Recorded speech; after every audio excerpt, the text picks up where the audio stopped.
Europe 1. La ministre des Armées, Florence Parly, devait accueillir hier la dépouille des 2 soldats d'élite du commando Marine Hubert, tués au Burkina Faso lors d'une opération pour sauver des otages français.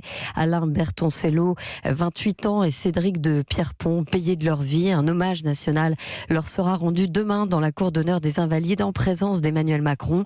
Florence Charton était la compagne de Cédric de Pierrepont. Elle se souvient de leurs derniers échanges. Je l'ai eu rapidement par téléphone juste avant qu'il parte pour la dernière mission. Ce dernier mot, c'est qu'il ne pouvait pas rester très longtemps parce qu'il était sur un départ. Et le lendemain matin, quand j'ai vu que j'avais pas de message à mon réveil, je me suis dit qu'il n'était pas encore rentré.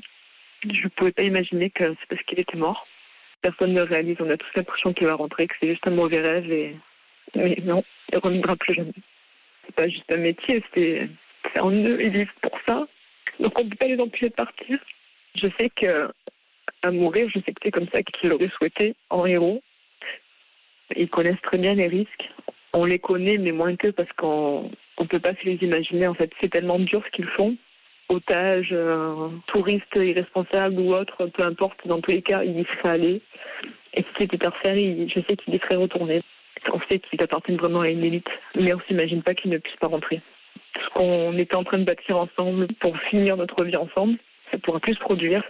Il laisse un vide immense. Florence Charton, compagne de Cédric de Pierrepont, tué au Burkina Faso, interrogée par Marguerite Lefebvre. Et puis les hommages se multiplient également au Bénin après la mort du guide qui accompagnait les 2 Français enlevés. Fiacre Bédji allait bientôt avoir 30 ans. Il avait 6 enfants.